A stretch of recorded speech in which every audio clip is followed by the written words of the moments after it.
Oke, selamat siang teman-teman semuanya. Assalamualaikum warahmatullahi wabarakatuh. Kembali lagi kita ke kelas MUN kita dan ini adalah pertemuan ketiga kita yang kita akan membahas tentang position paper. Sebelumnya terlepas dari background noise-nya, apakah suaraku terdengar jelas teman-teman?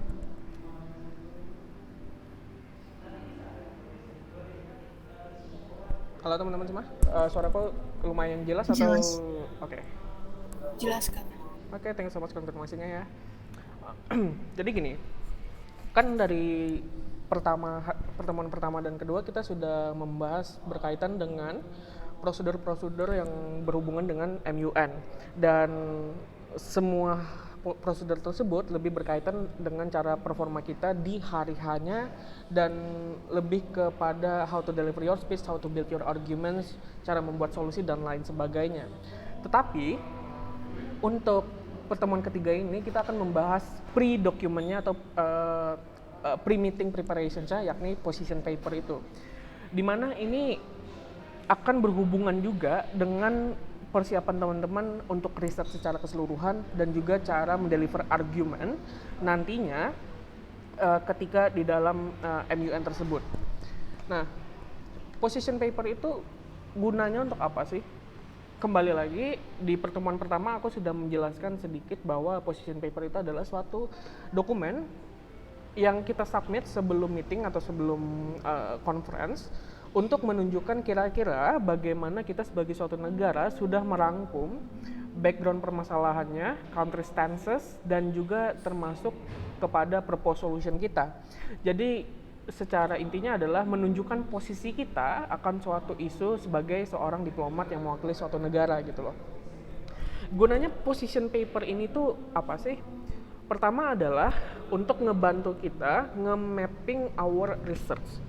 Jadi karena general rules dari position paper itu adalah suatu paper yang maksimal berisikan 2 halaman, maka oleh karena itu perlu skill untuk teman-teman semua bagaimana caranya merangkum seluruh informasi atau seluruh mekanisme yang teman-teman dapatkan dan harus dimasukkan ke dalam 2 paper tersebut.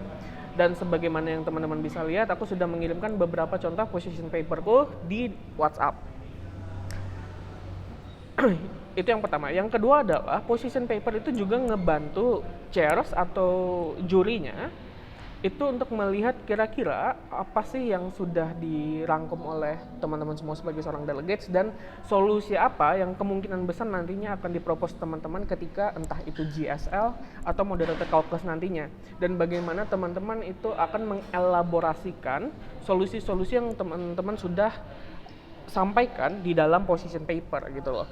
Karena kalau misalkan position paper yang bagus itu solusinya biasanya akan dipakai juga ketika di formal debate atau ketika GSL maupun moderated caucus, dan kemudian juga bisa dielaborasi secara sedemikian rupa sehingga itu nanti bisa masuk ke draft resolution gitu loh. Nah, general rule dari position paper memang harus singkat, padat, dan jelas, yakni cuma 2 halaman aja. Aku ada sedikit cerita dari temanku yang kebetulan magang dari Kementerian Luar Negeri.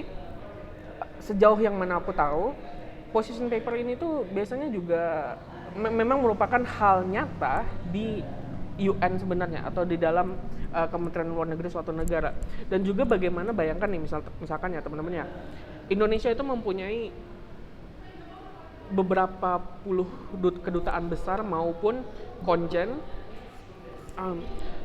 Bayangkan kalau misalkan Indonesia itu memiliki beberapa kedutaan besar maupun konjen dan juga kemudian beberapa atasnya perdagangan apa segala macam, dan dari masing-masing negara tersebut biasanya mengirimkan berita kepada Kementerian Luar Negeri yang ada di Indonesia sebagai dalam bentuk rangkuman. Anggaplah dari 192 negara ada lebih dari 50 kantor kedutaan atau kantor perwakilan Indonesia gitu loh. Dan setiap harinya menerima rangkuman sedemikian rupa. Bayangkan kalau ternyata rangkuman tersebut dalam bentuk makalah yang isinya 20-30 halaman. Tentu akan sangat menghabiskan waktu. Maka oleh karena itu biasanya rangkuman tersebut yang merupakan dalam bentuk berita faksimil atau bravax, itu biasanya isinya sepengetahuanku adalah 2 halaman gitu loh. Seperti itu sedikit cerita aja. Jadi penting juga kemudian kita memahami esensi dari position paper ini. Karena berkesesuaian juga dengan cerita apa yang aku bilang sebelumnya gitu loh. Kontennya adalah nggak hanya interpretasi dari negara yang kita wakili terhadap suatu isu tersebut, tetapi perlu juga ngebawa problems identification, entah itu secara umum atau yang menurut kita penting sebagai suatu negara yang sesuai dengan country stances kita. Barulah juga nantinya kita akan mempropos solusi yang akan menjawab identifikasi permasalahan yang sudah kita bilang sebelumnya.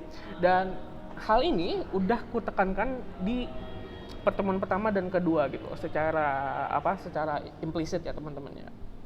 Dan when and to where to submit the position paper tentunya sebelum deadline-nya atau sebelum hari H-nya berlangsung gitu loh. Karena itu nanti akan masuk ke dalam penilaian. Dan kenapa harus menulis position paper? Selain daripada untuk nge-mapping research kalian, itu merupakan suatu prasyarat untuk kalian mendapatkan awards. Biasanya seorang best delegate itu nggak ada di mana ke suatu kasus seseorang itu nggak bisa jadi best delegate gara-gara dia tidak mensubmit position papernya dia gitu loh. Maka oleh karena itu terlepas dari bagusnya atau enggaknya position paper kalian, kalau bisa harus submit duluan.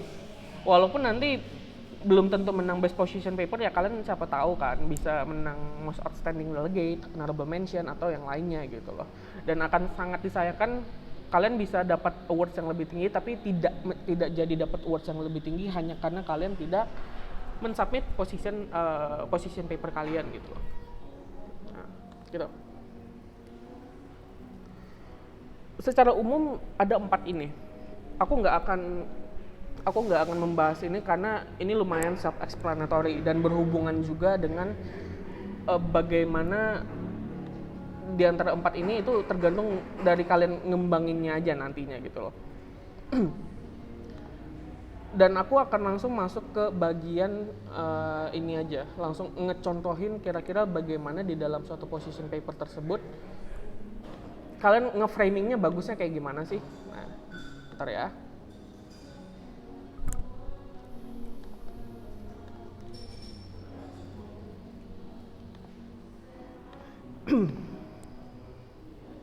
Sorry. Ini pun juga sama ya. Nah, aku sudah menekankan kan kemarin untuk tips cara melakukan riset tersebut adalah bisa nge-refer ke beberapa hal ini gitu loh. Yang pertama adalah yang undocs.org itu, atau ntar masuk ke bagian UNODS-nya, Official Document System-nya. Itu penting karena dari website tersebut itu, ini opsional, tapi aku sangat menyarankan di sini, karena di sini memang sumber asli dari dokumen-dokumennya gitu loh, kalau misalkan kalian bingung mencari database-nya. Tetapi ada beberapa tips-tips lainnya yang dapat ngebantu teman-teman, yakni find the resources with PDF in the end of your keywords gitu loh. Cara kalian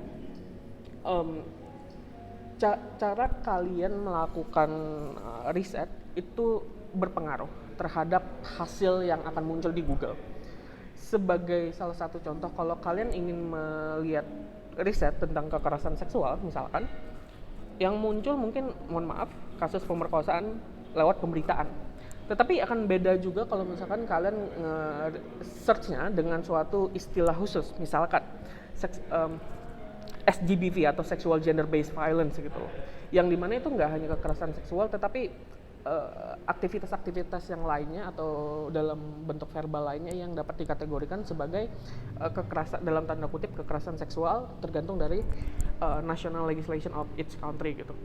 Dan menggunakan kata keyword PDF ini adalah saran nyeleneh aku sih. Tetapi gini, terkadang ketika misalkan kalian mencari resources yang nggak pakai keyword PDF-nya, itu kemungkinan yang biasanya muncul adalah ada pemberitaan gitu loh, atau sekedar blogspot misalkan, dan menggunakan kata PDF tambahan itu bisa dalam bentuk lebih bagus gitu, misalkan beneran jurnal atau report atau governance national report dan lain sebagainya, dan itu akan lebih membantu kalian untuk memahami permasalahan tersebut nggak hanya dari perspektif international community secara umum, tetapi juga lebih ke perspektif UN-nya gitu lah, semacam itu. Nah, nanti aku akan membahas bagaimana ngebedah position paper yang aku udah kasih di grup itu juga. Ada suatu pemahaman di sini yang pengen ku tekankan.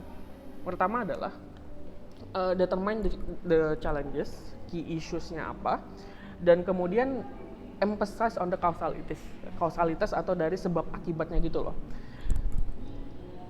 Dari contoh position paper ini nanti akan aku bahas satu persatu. Kenapa kemudian kausalitas itu penting? Akibat yang akan kita sebab yang akan kita bahas itu bisa apa yang terjadi di saat sekarang atau sebab dari kejadian masa lalu yang berlangsung atau masih berdampak sampai sekarang. Dan barulah kalian membawa logika akibatnya itu dari sebab-sebab yang sudah kalian sebutkan tadi itu apa dan kenapa kemudian itu menjadi international concern gitu. Aku perlu menegaskan bahwa pengertian mendasar dari international issue itu atau isu internasional itu adalah suatu isu yang berkaitan dengan entah itu ekonomi, sosial, politik, hukum, HAM, kesehatan, lingkungan dan lain sebagainya yang melibatkan antara dua aktor internasional atau lebih. Dua aktor internasional itu sebagai contoh apa? Nggak hanya misalkan antara Indonesia atau Malaysia, itu udah termasuk isu internasional, tetapi misalkan antara Indonesia dengan UNSC gitu loh, Indonesia dengan ASEAN. ASEAN kan merupakan organisasi regional gitu loh, atau NGO internasional yang kemudian menjadi patokan atau memiliki peran khusus di international community sehingga pendapat dari NGOs ini atau non-governmental organization ini itu dapat menjadi dapat menjadi pertimbangan khusus untuk negara-negara, nah kayak gitu. Dan disitulah kalian akan tahu urgensinya itu kayak gimana. Dan setelah kalian udah tahu nih, menemukan informasi yang relevan terkait isu yang kalian bahas, perlu ditekankan juga bahwa jangan do not beat around the bush. Maksudnya adalah jangan muter-muter membahasnya. Jangan kemudian kalian 2 sampai 3 kalimat itu cuman penekanan normatif. Oh iya, dunia harus menekankan kepada SDGs gitu misalkan. Dunia harus membuang sampah pada tempatnya apa segala macam. Nggak usah, jangan kayak gitu. Langsung aja ke intinya apa. Misalkan berdasarkan SDGs nomor berapa, terus kemudian spesifikkan permasalahan dari pelaksanaan SDGs nomor sekian tersebut itu masih menjadi permasalahan, misalkan seperti itu. Dan aku contohkan di bentuk position paper nih, misalkan ya.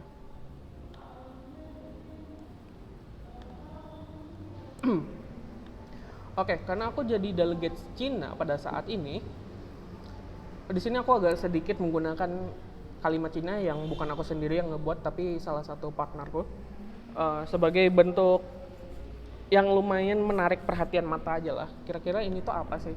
Terus aku cuman ngebilangin aja, has a fundamental meaning for China that all actors should promoting a peaceful international environment. Misalkan kayak gitu. Barulah di sini, kalau kalimat pertama masih pembukaan gini atau kalian menggunakan quote dari countries official kalian, misalkan Indonesia menggunakan quote dari Jokowi gitu, menggunakan quote dari menteri-menteri kalian, menggunakan quote dari dari suatu poem gitu loh, atau puisi yang kemudian relevan dengan isu tersebut, itu diperbolehkan sebagai bentuk hook aja atau sebagai bentuk penarik perhatian di awal gitu loh. Barulah termasuk ke identifikasi permasalahannya. Di sini makanya aku bilang langsung, however, with a perilous condition and situation, dengan kondisi dan situasi yang berbahaya di daerah yang berkonflik, faced by the UN peacekeeping troops. Ingat, topiknya adalah menguatkan UN peacekeeping forces atau menguatkan pasukan perdamaian PBB. it is obvious that the international community must strengthen it whether financially or physically. Ini rada normatif. Iya dong, kita harus nguatin dong, tapi dalam bentuk apa? Spesifikasinya kita jelaskan di sini. Financially dalam bentuk uang atau physically misalkan dari negara-negara untuk melakukan joint training atau sending troops. Ini masih identifikasi permasalahannya secara general, tapi kita tahu dong kalau misalkan urgensinya adalah perlu penguatan kayak gitu loh. Dan masalahnya adalah di bagian situasi yang berbahaya, karena pasukan perdamaian PBB memang kebanyakan diturunkan di area konflik gitu loh. Dan di sini aku ngebawa kasus yang kemudian kenapa sih dari sebab-sebab yang aku jelasin ini harus diperhatikan lebih lanjut. Taking a lesson on such cases like the Rwanda genocide, genosida di Rwanda, we could take several obstacles such as but not limited to. Nah, di sini mulailah masuk permasalahannya, poin-poin identifikasi permasalahannya. Dan kalian bisa lihat di sini udah ku rangkum menjadi berapa nih? Menjadi 5 identifikasi permasalahan, yakni limitasi mandatnya, limitasi fungsinya, no guidance on negotiating with perpetrators, misconception sampai especially in rural areas and socio-cultural challenges. Intinya apa? Intinya dari sini tuh kalian udah harus bisa ngerangkum bagaimana sih dari sekian banyak kasus terkait UN peacekeeping misalkan untuk konteks ini itu bisa dijadikan patokan utama kenapa penguatan UN peacekeeping ini menjadi penting untuk sustainable peace ke depannya atau perdamaian yang berkelanjutan. Karena contoh gini ya, aku perlu ngejelaskan bagi teman-teman yang nggak tahu kenapa genosida Rwanda itu menjadi contoh penting. Bayangin nih, teman-teman jadi tentara gitu. Bayangkan teman-teman menjadi tentara yang turun ke Rwanda. Teman-teman berasal dari Indonesia gitu loh, mewakili Indonesia sebagai pasukan perdamaian. Teman-teman ngelihat bahwa ada banyak civilians atau masyarakat, termasuk anak-anak dan wanita muda, itu terkepung di dalam sekolah. Ingat ya, aku bilangnya terkepung di dalam sekolah, dikelilingi oleh banyak anggota kelompok kriminal bersenjata dan teroris gitu loh. Kalian sebagai pasukan perdamaian PBB bisa saja menyelamatkan mereka lebih dulu sebelum terorisnya datang atau atau memberikan semacam kayak tembakan peringatan agar teroris atau kelompok kriminal bersenjata tersebut itu menjauh dari lokasi tersebut. Tetapi bayangkan misalkan Presiden Joko Widodo memerintahkan seluruh pasukan perdamaian PBB dari Indonesia termasuk kalian untuk mundur kayak gitu loh.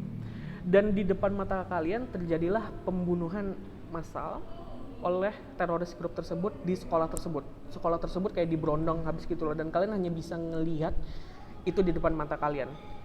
Karena terbatas oleh mandat dari UN Peacekeeping dan ada perintah langsung dari presiden misalkan yang memerintahkan kalian untuk mundur. Karena kalau di tentara melawan perintah itu sangat tidak bisa gitu loh secara umumnya gitu, dan itu tidak bisa dilakukan pada konteks saat itu gitu loh. Dan itulah yang menjadi dilema kenapa ini penting gitu loh, terutama dari apa yang sudah aku rangkum dari identifikasi permasalahan ini. Cuman sekitar ini doang. Nah, dan paragraf 1 ini fokusnya aku beneran murni ke permasalahannya aja. Termasuk bahkan sampai kalimat terakhir di mana ini elaborasi lebih spesifik aja. Dan we need to evaluate do to it really affects the rapid response apa segala macam bla bla bla bla as well as the safety of the civilians and the troops. Ini penekanan lagi aja kenapa itu penting gitu loh. Struktur yang kayak ginilah yang harus kalian tekankan. Untuk masuk paragraf kedua ini sudah masuk ke posisinya China, tapi nanti baru nanti akan kujelaskan. Kita masuk ke contoh position paper lainnya. Gini. Struktur yang kugunakan secara umum sama. Lihat pertama, aku menggunakan quote kan, as one of a poet, Portion Shires ya. No one leaves home unless home is the mouth of short. Itu konteksnya adalah bagaimana para pengungsi tersebut nggak bisa pulang karena rumah mereka, dalam tanda kutip rumah mereka itu sedang berperang gitu loh.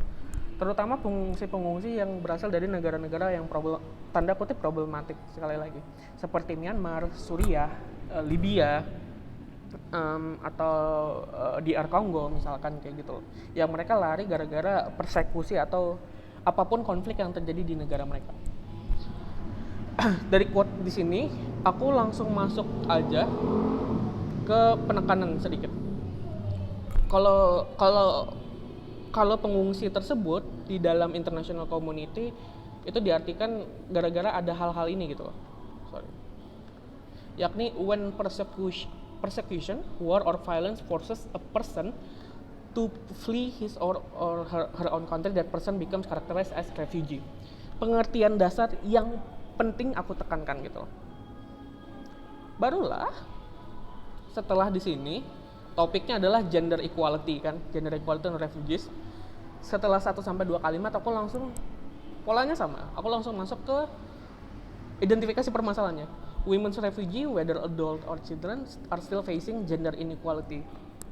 Terjadi ketimpangan gender gitu, even if after they have already been placed in the recipient country. Bayangkan kalau ternyata orang Suriah gitu, mereka udah diterima di negara Inggris sebagai citizen baru gitu, tetapi mereka didiskriminasi, mereka diolok-olok gitu hanya karena mereka berasal dari negara lain aslinya. Padahal mereka sudah mendapatkan status kewarganegaraan Inggris sebagai salah satu contoh aja. Maka dari itu aku nekankan sini, thus it is then important to know the gist of gender equality itself. The gist itu maksudnya adalah inti dari cara ngepromosin gender equality itu kayak gimana. So, gender equality could be focused on 4 matters. Identifikasi permasalahannya memang cuma di sini aja. Tetapi pola yang tetap sama adalah aku menekankan kepada poin-poin. Ingat, yang pertama tadi itu adalah poin-poin mengenai beberapa hal yang harus diperhatikan, yakni hal ini gitu loh. 5 poin ini kan. Yang dimana ini adalah poin tentang permasalahan. Sedangkan ini lebih ke poin dimana bisa menjadi both permasalahan ataupun hal yang harus lebih ditekankan lagi karena masih kurang. Focus on 4 matters which are leading, participating, and acquiring benefits from the governance system. Acquiring benefits from the governance system sampai sini. Baru and contributing and having their own influence gitu loh. Memang agak tidak efektif penggunaan katanya. Tetapi dari sini kita udah mendapatkan semacam rangkuman kalau misalkan untuk ingin berfokus kepada gender equality, kalau kita nggak hanya ngebahas penyamarataan hak secara saklek gitulah, secara gamblang doang, tetapi bagaimana juga mereka tuh dapat menyesuaikan hak mereka dan juga dapat nge-empower diri mereka sendiri dan orang lain gitu loh. Mereka dapat nge-empower diri mereka, orang lain ataupun community yang mereka wakilkan. Dan oleh karena itu di sini hak-hak basic mereka itu harus di-insure. Hak basic itu nggak hanya terkait perlindungan secara umum, tetapi misalkan akses to income security. Sebagai contoh, income security adalah mereka bisa dapat pekerjaan atau enggak, bisa dapat kebebasan berekonomi atau enggak, bisa membuat usaha atau enggak, sebagai salah satu contoh. Freedom from any kinds of violence misalkan, atau mendapatkan akses bantuan setidaknya dari sistem pemerintahan yang ada di negara tersebut gitu loh. Nah, bentuk-bentuk poin kan pada intinya gitu loh. Dan itu juga kalau nggak salah bisa dilihat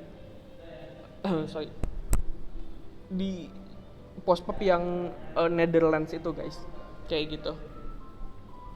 Kita cari satu lagi ya.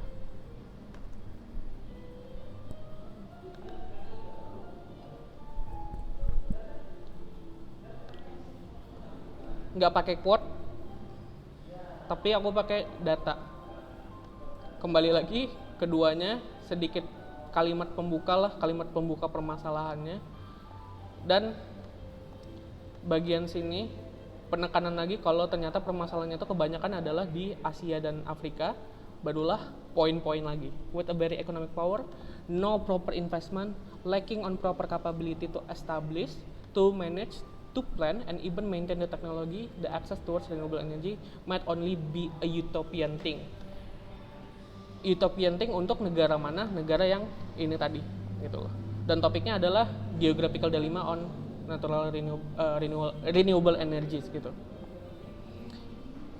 Permasalahan, penekanan, pembukaan, penekanan poin-poin gitu. Ini baru kalimat pertama yang kita tekankan. Dan ini sama juga ya.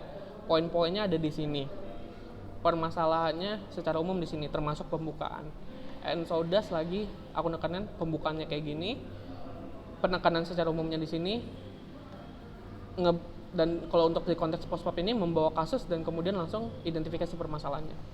Nah, sampai sini apakah ada pertanyaan dulu teman-teman? Langsung unmute aja.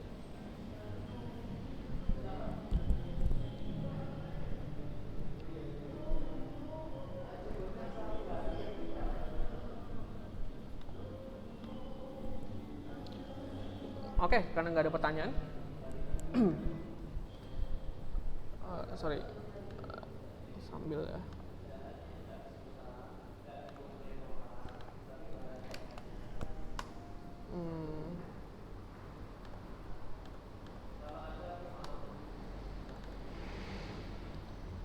Paper. Aha.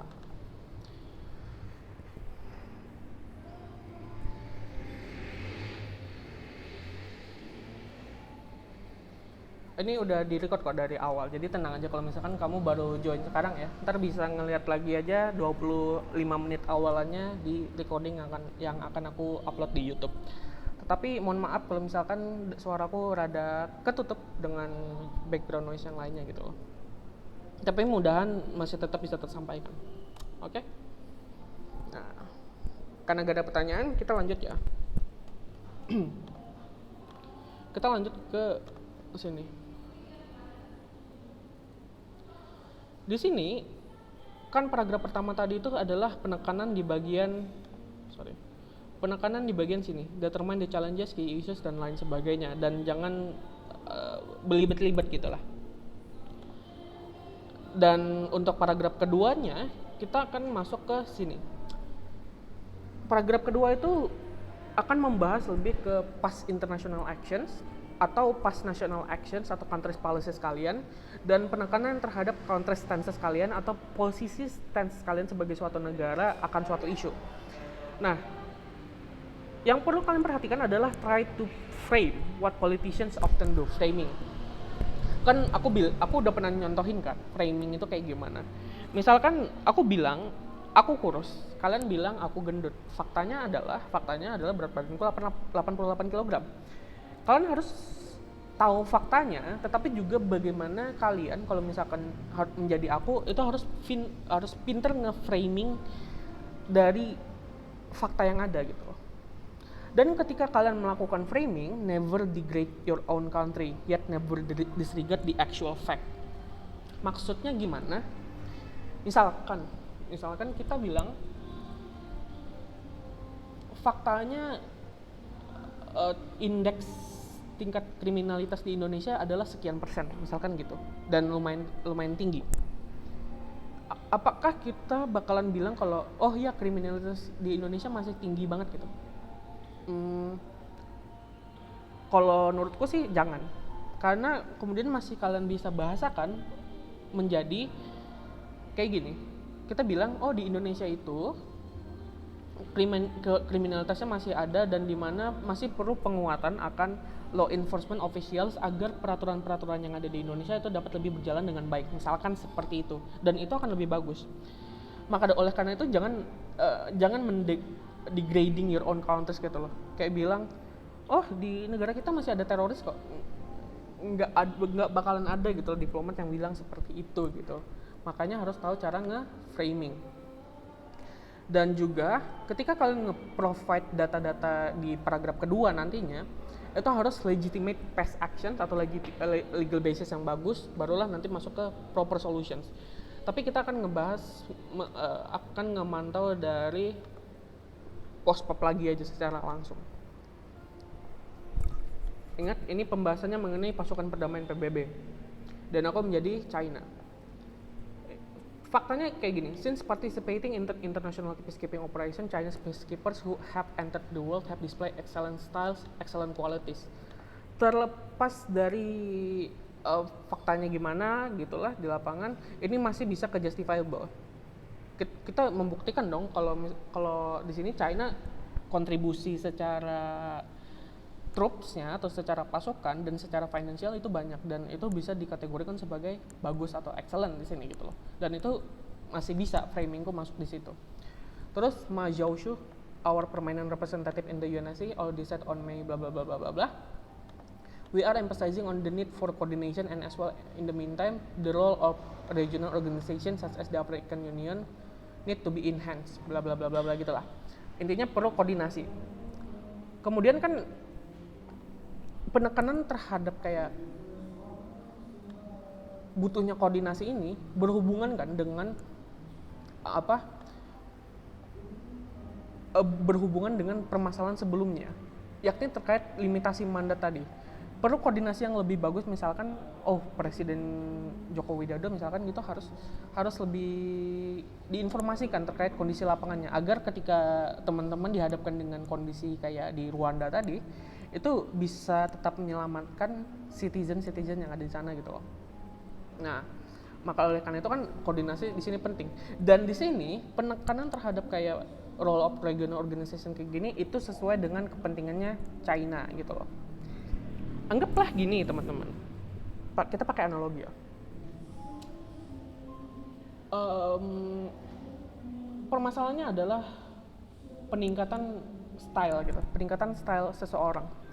Terus teman-teman menyarankan untuk teman-teman atau subjek yang ada di permasalahan tersebut untuk membeli baju yang bagus di all shop A gitu. Padahal all shop A ini adalah punya kalian sendiri gitu loh. Karena kalian ingin menekankan kepada penggunaan all shop A ini ntar dapat ngejamin kalau teman-teman yang lainnya punya baju bagus dan lain sebagainya. Itu kan diperbolehkan. Nah, sama juga dengan konteksnya China ingin menekankan kepada regional organization di sini. Gunanya apa? Gunanya adalah China ingin meningkatkan bahasanya adalah meningkatkan legitimasi mereka dan influence mereka, atau meningkatkan pengaruh mereka terhadap regional organization yang ada di sini gitu loh. Sebenarnya bisa aja kan kalian nyaranin kayak kalau teman-teman mau pengen baju bagus bisa belanja di Shopee, bisa belanja di Zara, bisa belanja di Zalora dan lain sebagainya. Tetapi apakah kemudian itu harus dibilang? Kan belum tentu. Teman-teman sendiri bisa masih nge-framing kalau belanja di all shop ini masih bisa bagus kok gitu loh. Nah, itu diperbolehkan. Dan di sini kan aku sangat nekanin nih, China speed, China quality, Chinese standard have become the model for the UN peacekeeping mission. Aku sangat menggembor-gemborkan betapa bagusnya sih China gitu loh. Nah, itu untuk China. Terus, kan China negara gede Kak. Sekarang gimana kalau misalkan kita jadi negara yang secara ini problematik? Ingat, prinsipnya tadi adalah never degrade your own country yet never disregard the actual fact. Kalian harus tahu, pengungsi, salah satu kontributor pengungsi paling banyak itu berasal dari Suriah. Dan sekarang aku jadi negara apa? Aku jadi negara Suriahnya sendiri. Terus bagaimana sih aku ngejawab atau bikin position paper yang dimana permasalahannya itu sebenarnya datang dari aku gitu loh. Kan permasalahannya soal gender equality on refugees kan, dan refugeesnya juga banyak dari aku. Kita tekanin aja, however, kan tadi international community itu harus kayak gini 4 poin. Tetapi penekanannya di sini, however, countries like us, Syria, Iraq, Yemen, as we are still fighting for our political stability and national security, had made us to face such difficulty to protect our citizen. Bahasanya kayak gini, jangan bilang kalau misalkan secara umum penggunaan kata ada konflik di negara kita, ya sebenarnya bisa sih, tapi Oke, sebentar ya, aku cari cari colokan dulu. Boleh bantu kada bawa ke dalam. Cari colokan. Kada sih. Untuk tolong.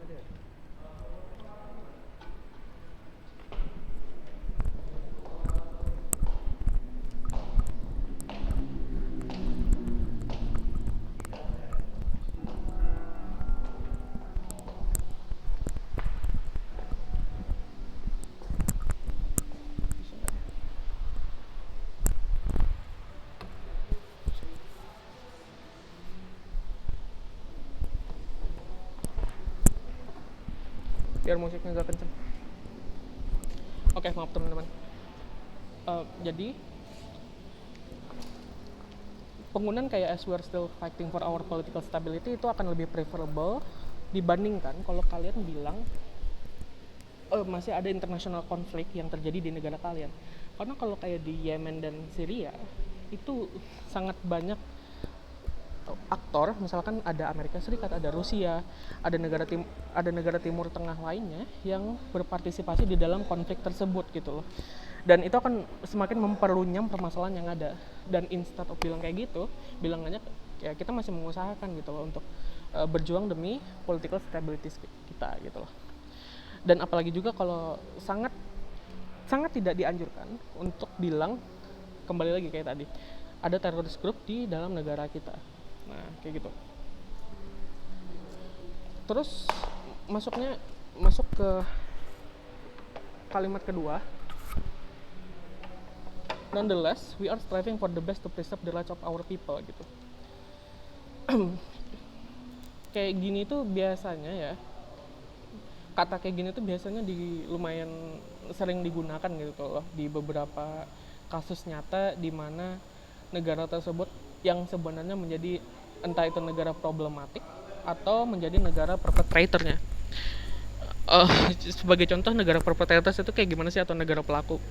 Kita ngomongin masalah hak kebebasan. Negara kayak Saudi Arabia atau kayak North Korea itu nggak bakalan bisa gitu loh nge-insure kebebasan individu sebagaimana yang dicontohkan oleh negara-negara barat. Nggak bakalan bisa. Tetapi mereka sering nge-framingnya kalau ya inilah cara kita nge-preserve human rights tergantung dari tergantung dari hukum kita atau konstitusi kita atau value yang kita anut gitu loh. Dan terlepas daripada pemberitaan yang ada misalkan atau permasalahan yang diberitakan, we are still striving for the best to preserve the rights of our people, kayak gitu. Nah, makanya di sini kalian bisa lihat kalau ini tuh framing gue lah, ini sangat framing berdasarkan Syria banget. Dan ini aku ngebawa konteks kayak negara-negara lainnya, membawa kasus-kasus ini untuk menunjukkan signifikansi itu bagus. Dan aku nggak bakal lebih lanjut, takutnya kalian lumayan pusing untuk pembahasan di post-pop yang ini. Tapi sedikit contoh lagi di yang lain. Aku jadi Itali, topiknya adalah modern slavery. Faktanya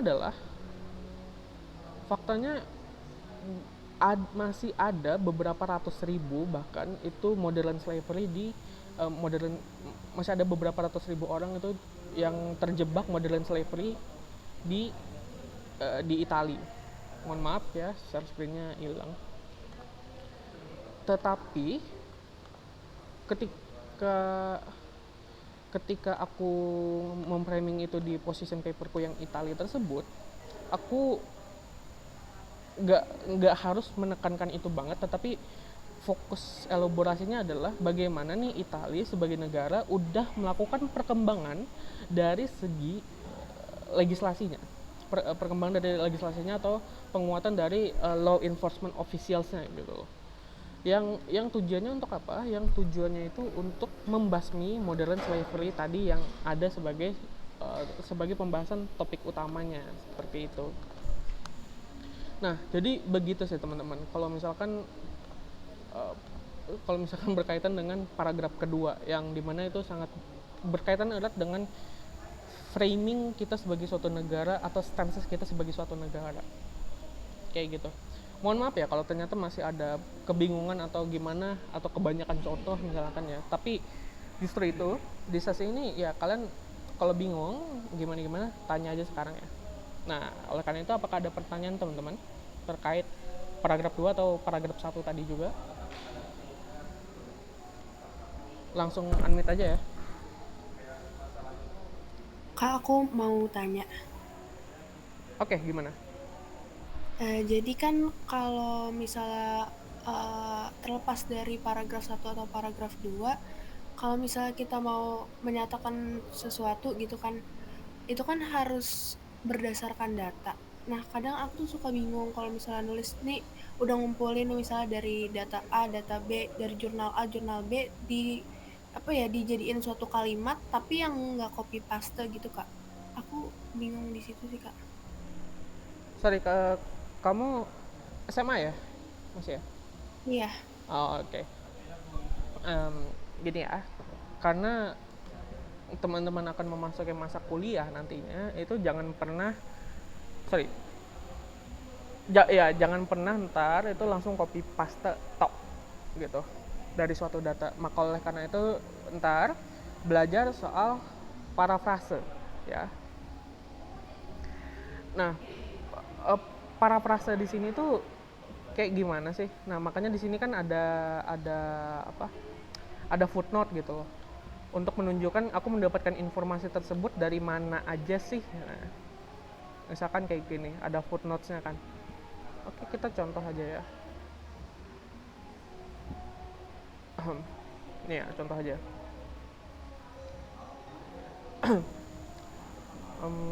Sebentar.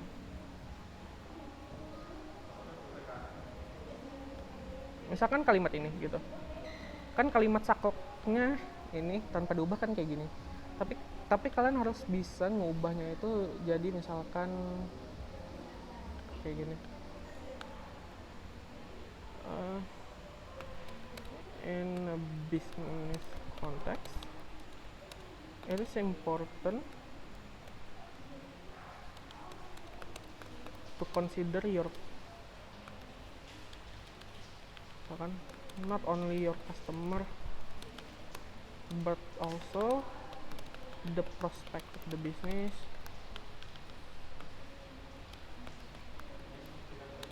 and partners gitu. Ya lumayan dimainkan sedikit lah. Ini bukan contoh parafrase yang bagus, tetapi jangan langsung kopas kalimatnya. Langsung ambil intinya kayak gimana dan kalian lumayan membahasakan dengan bahasa kalian sendiri tanpa menghilangkan maknanya gitu loh. Kecuali kalau kalian agak reinterpretasi sedikit antara boleh dan nggak boleh sih. Tapi kalau secara ini nggak boleh. Nah jadi gitu sih. Kalau pertama aku nekankan adalah parafrase, terutama bagi teman-teman yang belum kuliah, belum terbiasa atau mungkin masih maba gitu loh, belum terbiasa untuk ngebuat paper yang gimana ya, paper yang secara akademik mengikuti peraturan gimana gitu loh. Nah, ketika mendapatkan data-data kayak gini, ya kalimatnya tinggal diubah aja, tetapi maknanya tetap sama gitu loh, biar ntar nggak ke detect plagiarism gitu. Terus yang kedua adalah ketika kalian misalkan ngebaca suatu report gitu loh, kalau pengen enak sih baca executive summary-nya aja. Itu salah satu contoh paling enak banget dan paling singkat kalau misalkan kalian ternyata nggak punya cukup waktu untuk melakukan riset gitu loh. Tapi kalau emang pengen baca reportnya misalkan 50 halaman dan sekian-sekian gitu, itu ya berarti emang perlu waktu gitu loh. Bagaimana kalian ngambil yang pentingnya aja. Mau gimana lagi ya, ini memang rada normatif, tapi itu tergantung dari cara kalian mengolah informasi tersebut gitu loh. Kayak gitu aja sih, aku cuman bisa nekanin aja sih, karena kalau pengen contohin sekarang ya bisa aja gitu untuk terkait isu tertentu, misalkan Ukraine versus Rusia, history gitu.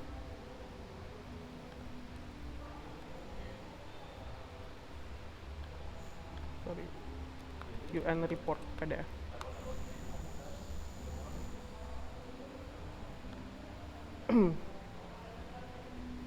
dan kalian tinggal pilih aja. Misalkan dari sini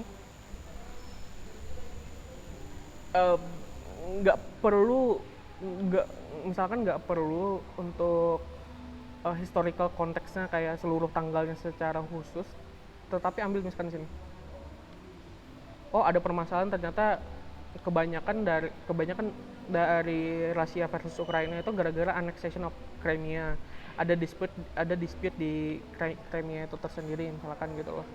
Dan analisisnya kayak carilah dalam bentuk poin-poin kayak gini, itu biasanya udah enak.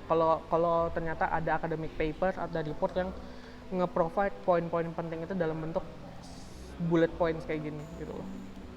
Nah, backgroundnya gini, Ukraine apa segala macam. Ya ambillah sedikit dari sini, terus cari pendukung argumen kalian di bagian-bagian tengah, terus ngeliat lagi di bagian summary-nya. Oh ternyata permasalahannya itu terjadi kayak gini. Itu sih menurutku trik yang biasanya aku lakukan untuk melakukan riset kalau misalkan lagi kayak hampa banget dan nggak cukup banyak waktu gitu loh. Cari executive summary-nya, ngelihat bagian awalnya, ngambil yang penting, terus cari penguatan argumen dari awal tersebut dari bagian tengah-tengah sini yang mendukung yang pertama tadi, barulah cari konklusinya. Oh gara-gara ini tadi akibatnya adalah ini gitu loh. Gara-gara sebab yang ini dikuatkan dengan data-data seperti ini, akibatnya jadi seperti ini gitu loh. Gitu aja sih, mohon maaf nih kalau misalkan agak normatif. Tapi ada follow up questions atau pertanyaan lagi dari teman-teman yang lain? Mungkin?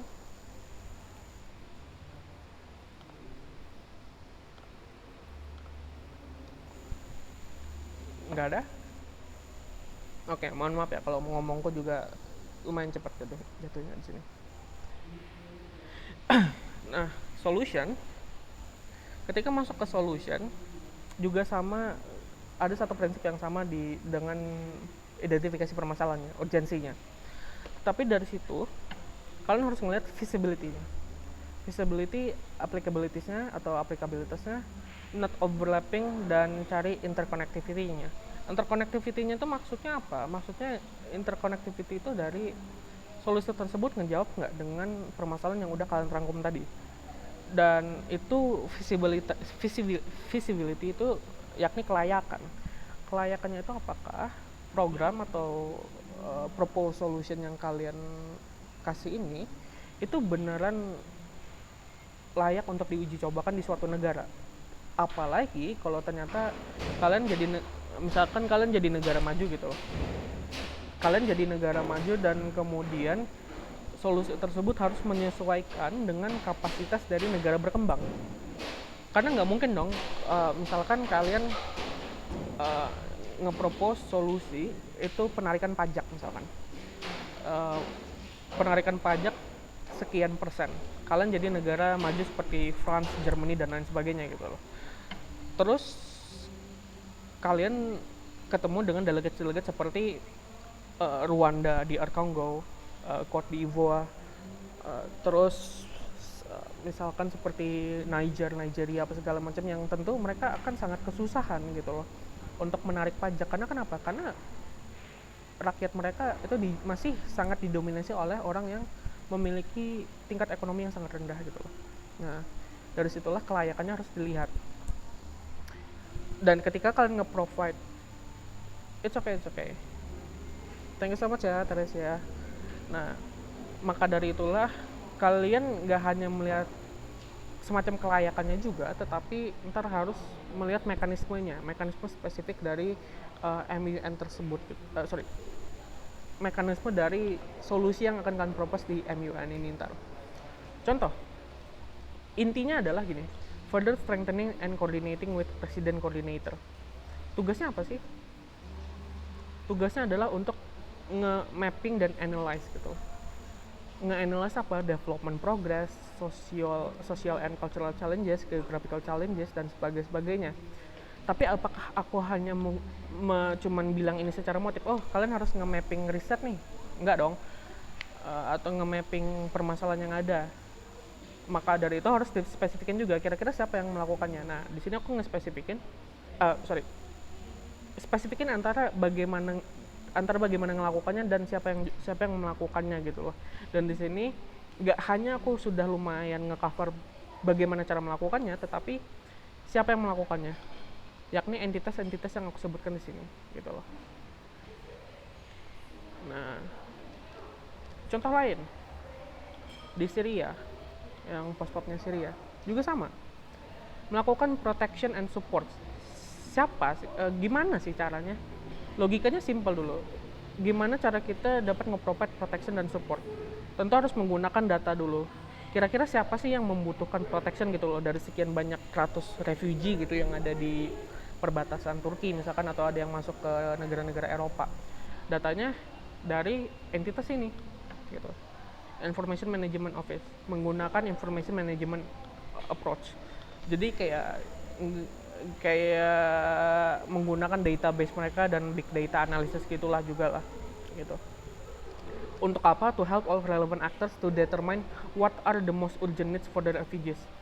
Karena refugees di sini bisa bermacam-macam. Kalau misalkan mereka refugees yang ada masih di refugees camp gitu, tentu basic necessities kayak makanan, air, dan shelter itu paling penting. Tetapi kalau udah refugees yang menunggu masa penerimaan mereka terhadap suatu negara gitu untuk masuk ke recipient country, misalkan aku refugee dari Syria nih, aku masih di Turki untuk menunggu pemberkasanku. Aku udah dapat kalau dapat klarifikasi kalau ntar aku akan masuk ke negara Inggris misalkan. Bantuan seperti apa yang aku butuhkan? Bukan hanya basic necessities lagi, tetapi kayak gimana sih ntar cara hidup di Inggris gitu loh, bagaimana ntar aku ngakses kehidupan sosialnya, pekerjaan dan lain sebagainya, kebutuhan yang kayak gitu.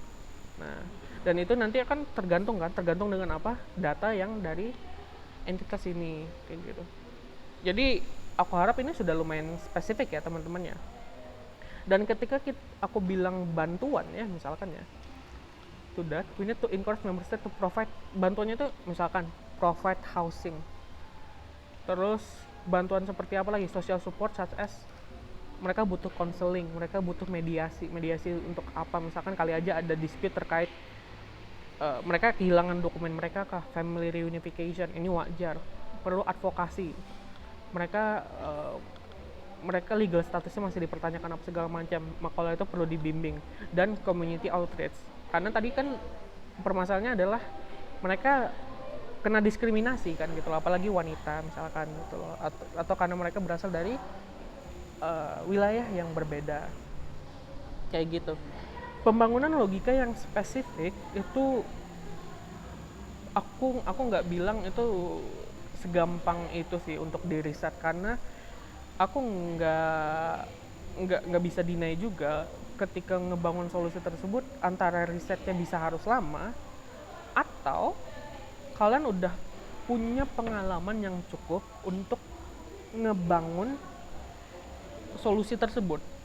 Ngebangun solusi tersebut nggak hanya dari riset, tetapi dari background knowledge yang udah kalian punya. Maksudnya adalah background knowledge yang kalian dapatkan entah itu dari di luar akademik aktivitas kalian, atau dari kuliah, atau dari pengalaman misalkan di debate, atau pengalaman MUN sebelumnya. Kayak gitu. Bahkan misalkan untuk pemahaman seperti ini solusiku di MUN keempatku, tetapi baru aku bisa elaborasi dan baru bisa aku ensure secara spesifik mendetail prosesnya itu kayak gimana, itu mungkin baru MUN ke-10 atau kesekian gitu loh. Dan ketika aku masuk ke MUN ku kesekian gitu loh, yang aku menjadi delegate Syria, aku menggunakan solusiku ketika ini waktu di MUN ku yang keempat masih bisa, tetapi spesifikasi mekanismenya aku tambah lagi karena aku sudah lumayan mendapatkan, alhamdulillah menurutku mendapatkan pengetahuan yang cukup terkait mekanisme yang dapat menjawab permasalahan yang ada seperti itu. Nah, teman-teman, apakah ada pertanyaan?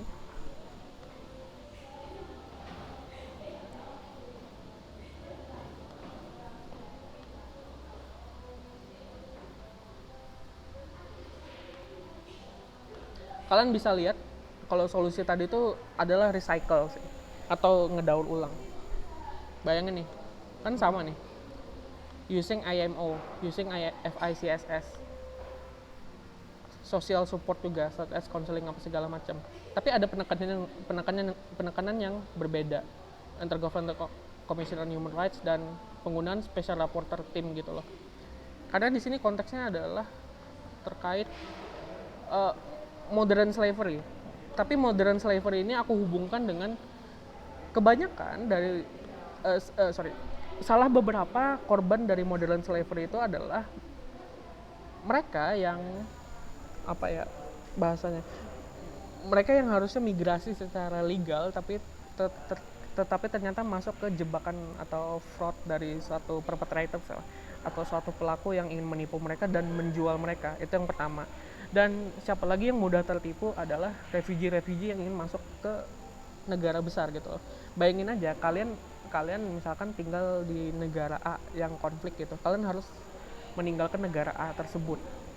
Dan kalian setengah mati menunggu misalkan 2-3 tahun untuk masuk ke Eropa misalkan, untuk mendapat kehidupan yang lebih layak. Tentu ketika ditawari, kalian bisa gampang nih masuk ke sini nih gitu loh, masuk ke Eropa, masuk ke Inggris, dapat kerjaan apa segala macam. Tentu kalau untuk mereka yang situasinya lebih tertekan gitu, ada masanya di mana mereka tergoda. Dan ketika mereka tergoda ya mereka akhirnya masuk ke kejahatan transnasional. Mereka entah dijual lah, dokumen mereka, paspor mereka itu diambil lah, terus mereka dijadikan budak-budak dan lain sebagainya kayak gitu. Maka dari situlah di sini aku menggunakan data-data yang kayak gini untuk proses data collectionnya itu lebih bagus aja, dan untuk menghindari mereka itu tahu gitu loh kalau misalkan ingin masuk ke Inggris gitu, masuk ke Eropa lewatnya sini aja gitu loh. Dan siapa ntar yang melakukan pendataan lapangannya adalah entitas-entitas yang ini tadi. Dan kalau yang ke Syria tadi konteksnya tinggal diubah aja. Ini untuk penolongan terhadap refugee yang akan masuk ke Eropa gitu.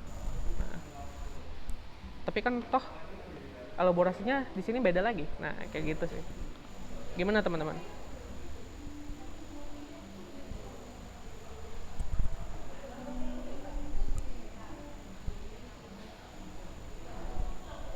Nggak ada pertanyaan? Atau bingung?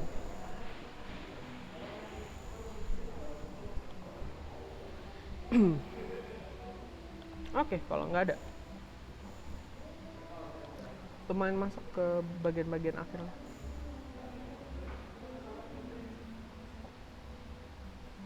Ketika kalian bikin position paper, jangan lupa referensinya ya. Tergantung mereka mintanya style yang mana.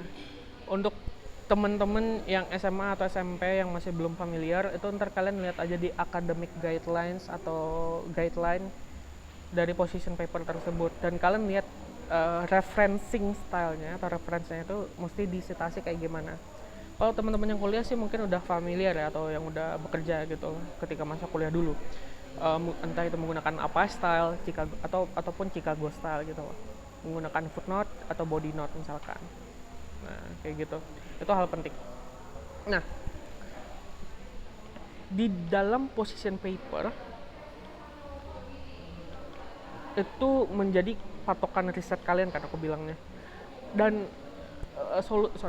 solusi ini yang udah dimasukkan ke position paper, kalian harus pinter gimana caranya ini tuh bisa kalian bahas ketika melakukan JSL atau formal debate nantinya, atau moderated caucus.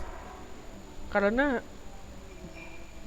kalian harus menyampaikan solusi kalian dalam bentuk speech tersebut di JSL maupun moderated caucus, untuk solusi kalian itu bisa direcognize sebagai solusi di draft resolution nantinya gitu.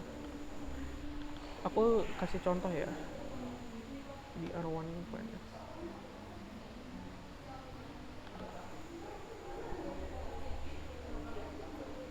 Misalkan ya, sorry bentar ya, masih loading.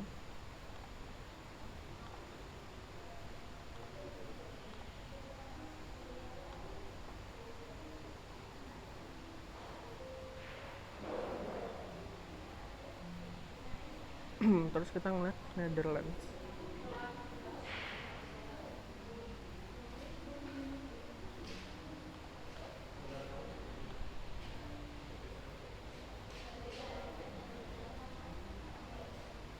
Oke, fokus ke bagian ini ya.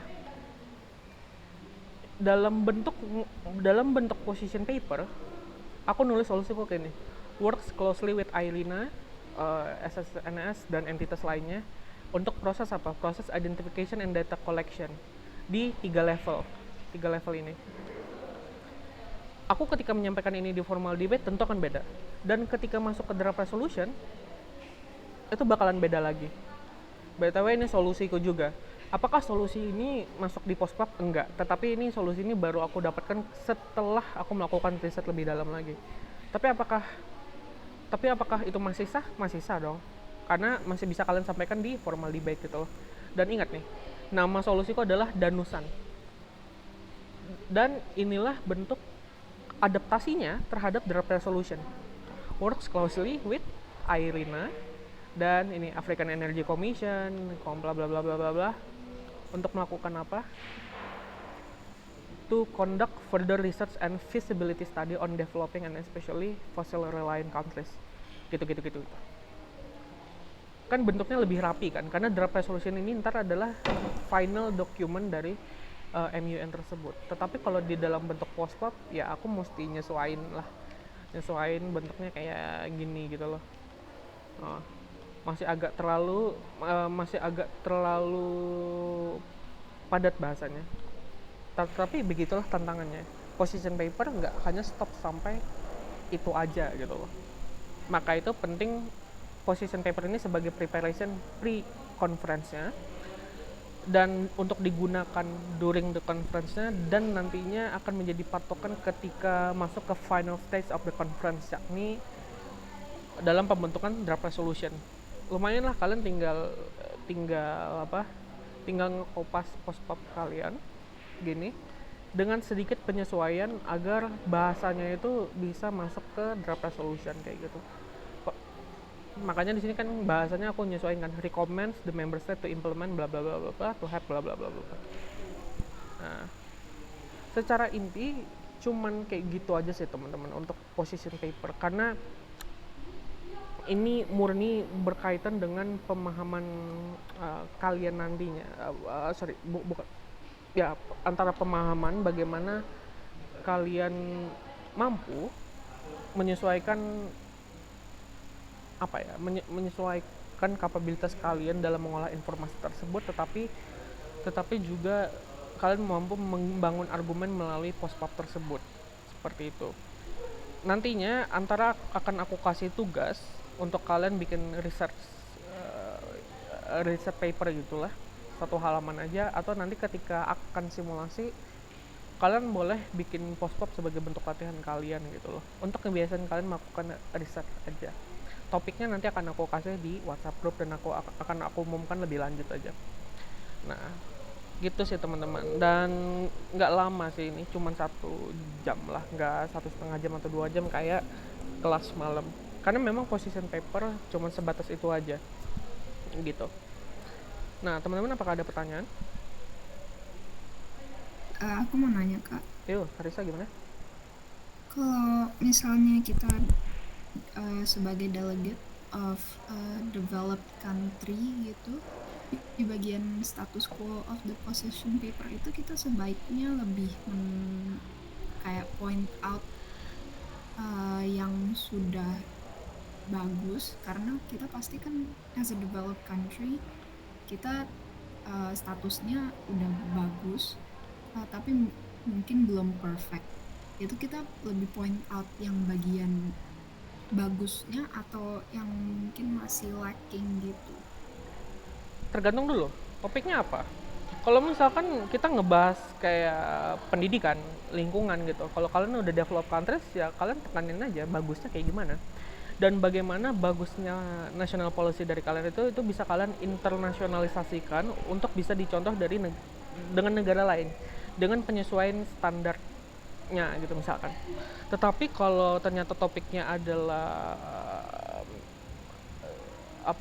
kayak misalkan suatu permasalahan yang umum terjadi di developing countries gitu misalkan ya, terkait infrastruktur misalkan, ya status quo-nya itu bisa kalian ambil dari beberapa kasus atau beberapa data, terus kalian sedikit generalisir. Contoh, ketika aku bilang masalah pendidikan, misalkan, kan banyak, kan bisa soal aksesibilitas, infrastruktur, bisa soal gara-gara konflik mereka nggak bisa mendapatkan pendidikan, bisa gara-gara diskriminasi, bisa gara-gara gender based discrimination, misalkan kayak di India gitu, atau Afghanistan, atau beberapa negara Islam lainnya. Wanita itu harusnya di dapur aja misalkan, atau nggak boleh mengakses pendidikan.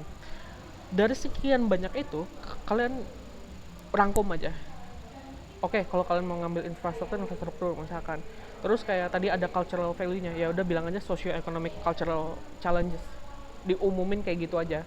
Tetapi nanti ketika ngebawa ke formal debate, atau kalian bisa ngebawa beberapa kasus-kasus yang udah kalian riset, misalkan kayak, oh kalian bilang aja di negara ini diskriminasinya tuh gara-gara kayak gini loh, kita harus, berarti solusi kita itu harus kayak gimana, kayak gini.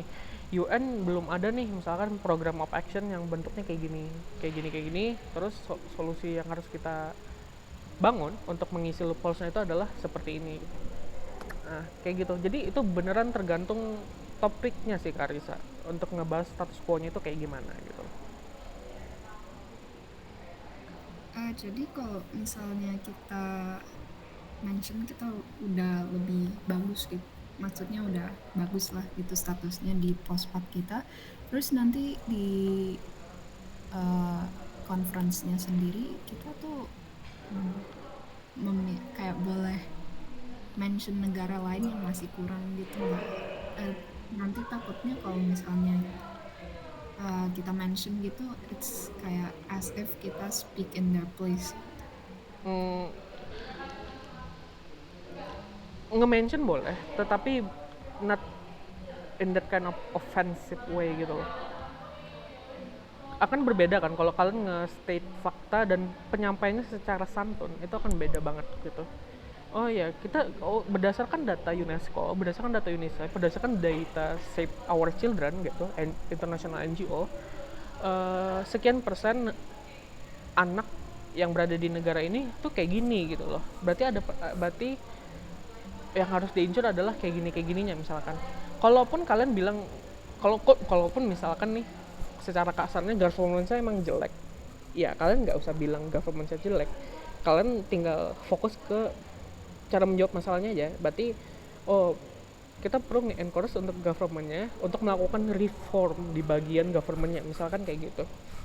Nah, dan bagaimana kalian sebagai developed countries-nya itu dapat berkontribusi, kalian sebagai developed countries itu dapat berkontribusi di level internasional atau langsung ke negara bersangkutan kayak gitu.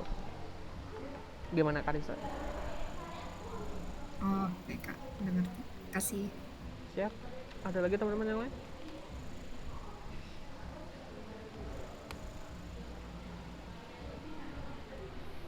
Going once, going twice. Oke, wait ya.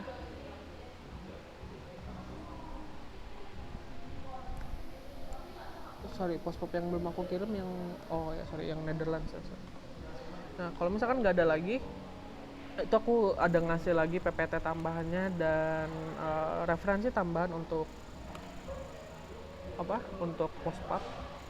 Dan ya itu terserah kalian lah, mau kalian gunakan jadi template kalian ntar buat MUN atau pengen ngemakai solusiku, sebenarnya juga nggak apa-apa sih selama kalian bagus aja ntar ngelaborasinya. Karena hati-hati juga ketika kalian lumayan menggunakan solusi yang bukan kalian sendiri yang bangun, ntar elaborasinya salah, dan ketika kalian ditanya itu kalian kebingungan, nah itu yang gawat gitu.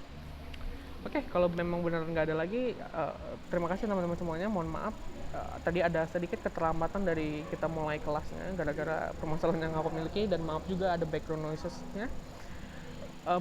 Akan ada kelas tambahan lagi di minggu depan, murni untuk free discussion kalau misalkan ada bingung apapun terkait materi yang sudah aku sampaikan selama 3 meeting ini. Dan persiapin aja ntar buat simulasi di minggu depan sesuai dengan jadwal yang udah aku kirim di WhatsApp group. Oke, terima kasih teman-teman semuanya. Selamat sore dan selamat beristirahat ya. Thank you. Thank you Kak. Thank you, Kak.